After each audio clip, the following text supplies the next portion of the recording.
couldn't grow up in Milford and not know who Melvin Nelson was. It was just totally impossible. We were blessed in Milford with a great number of volunteers, community-minded volunteers. But it always, at least to me, it was Melvin who was just always involved and was making, things happen, good things happen. Well, he was president of the Milford Rec, I believe, for 3 years, and then was another 18 or 19 years as a director with them.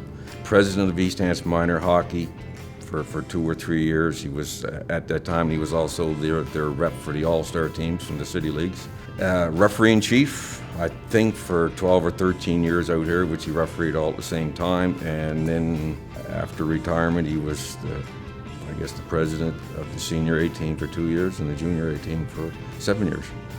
Well, everybody had their vanguard, like every community, Keith Miller, like I said, and for sure Lorne Miller here in the later years, Lorne, but Keith always. Ron Smith, Jack Garden, Melvin Nelson, Milford, Jerry Williams, like these guys spearheaded kids sports. They spearheaded it. It was just a very busy lifestyle, I guess, that way, and seemed to be a lot of sports involved. Whatever day I got into, it meant a lot to him, and he gave it all, whether it was just for the community of Milford or for East Hants. He was very proud of both. What he did with a group of people in Milford, the Milford Recreation Association it's volunteers. It was volunteers from day one. If you can imagine, Melvin and 3 other guys had to sign, a personal mortgage to finish that complex up there. And it's impressive. It's impressive that they did that. There was 4 of them that went out, and I believe they put their homes up as collateral, and that's how they got everything started. And because they had this dream, and they thought that it would work. And I think it was 1964 is my guess that they started with everything on this, and by the late 80s, everything had been built and paid off. To me, that came out of one really ingrained belief that community is important, and sport to communities, just as important. And they were off and running, and they haven't looked back. And wow, what that's meant to Milford. You can't put that in words. And they knew they were doing good. They were doing it for the kids back then, and of course the kids today too. Everyone benefits from it. It is such a nice facility up there with the ball field, the tennis courts, the pond still for hockey that's still there. It's not an exaggeration to say hundreds and hundreds of Milford kids, and it's decades now, if not generations, have benefited from their big vision. We literally grew up there. If you weren't playing ball, you were playing ball hockey on the tennis court or tennis, and then when the ice formed, you were playing in the pond hockey. We literally grew up there. And we have, Melvin to thank for that. It was funny. Dad wanted the pond, and a few other members, and God love them, they were all hard workers. For some reason, at that time, they just didn't think it would work out. They thought the ground was too soft, that whatever they brought in to dig would get stuck. Dad won the argument by, listen, if something gets stuck, I will pay to get it out of my own pocket. And that was how it was agreed upon to get done. Nothing got stuck. The pond is still there today. And you're right, there were a lot of Stanley Cups won there, and most of them in overtime, of course. If I seen Melvin's number come up on my phone, or I ran into him somewhere, you could see the gleam in his eyes, and he guaranteed he had another big idea that he'd like to run by somebody, or need a partner in crime to pull it off. But in the time that I, as an adult, not just as when I was a kid and admired him in Milford, but the things that we did, he just thought big and pulled things off. With the junior A team, need a coach for the junior A team? Sure, let's go get Trevor Steinberg, which gave him his start, and big. I got the call. I got approached, and I did a lot of my own homework in the week I had before the meeting. So I just asked a lot of questions, and about Melvin and all of them, and everything checked out really well. So I met with them, and I had a great meeting. My biggest memory of Melvin was just how much work he did in the community. Because I had a full-time job, I couldn't get to everything, but the invite there, hey Trevor, can you come out here? And when you're the first time, you're kind of, wow, they're doing a lot. And then you realize he's doing it all. organizing it, doing it, executing it, making it happen. So it was a whole bunch of things that he did that I saw. But I think one thing that stuck out in my mind, and at the time it seemed like a bit of a negative, is I had a problem with one of the kids, and I was ready to kind of let him go. I thought in best interest of the team, and I know that eventually we did, but Melvin really, it was whoa.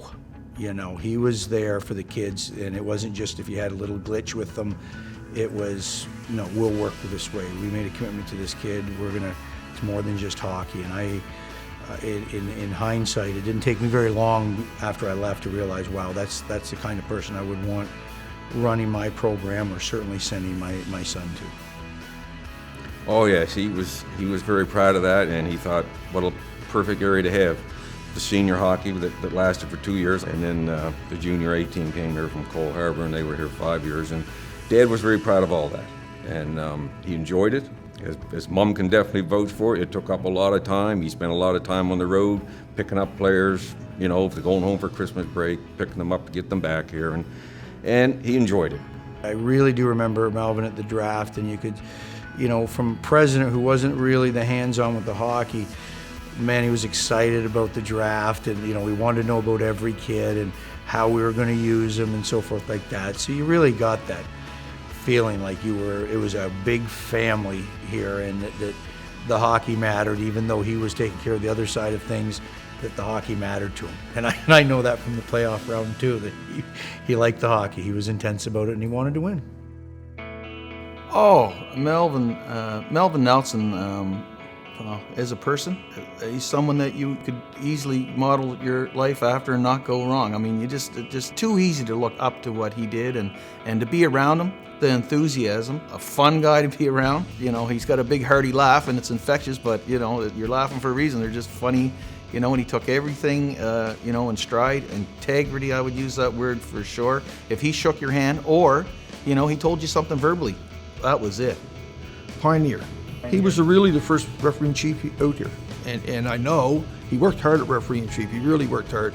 You can imagine taking 10 kids plus timekeepers, and when you're 13, 14, 15, sometimes you're not always on schedule, you're late. Some games are 7 in the morning, you oversleep, and Melvin had to handle all that. I think it's pretty impressive when you throw somebody's name around enough to a lot of people that, integrity is what stuck to the wall the most on Melvin. And again, working with him and the whole group, but led by him. I mean, he just lived and breathed this community and wanted what's best for it. And I appreciate the fact that he wasn't soft around doing it, and I'm going kind of hopeful. He looked you in the eye and he made sure, this is your intention, this is what our intention is. We want this way, we're not going that way. Not too many guys, older men, as a 13 or 14-year-old, you were treated like a kid. But Melvin wasn't like that. He treated you like a man, right? And he talked to you like a man. And I had a lot of respect for him for that. A lot of respect. Melvin will probably tell you, beside every great man, there's a great woman, and there's no question, as Melvin goes into the Hall of Fame, he'd be the first to tell you that they're going in the Hall of Fame, because he well knows he could not have done, the things that he did and was able to pull off without that great support at home. This is a great day for Melvin and Elaine, and so deserving that they're going in the Hall of Fame. I can honestly say that when this all started, way back, this wasn't something that he was definitely looking for. He was giving back to the communities, not only of Milford, but all of East Hants. So for him to be honored tonight by this organization, I know he'd be very, very proud. And we as a family are very proud for him. 2016 East Hants Sport Hall of Fame inductee, Melvin Nelson.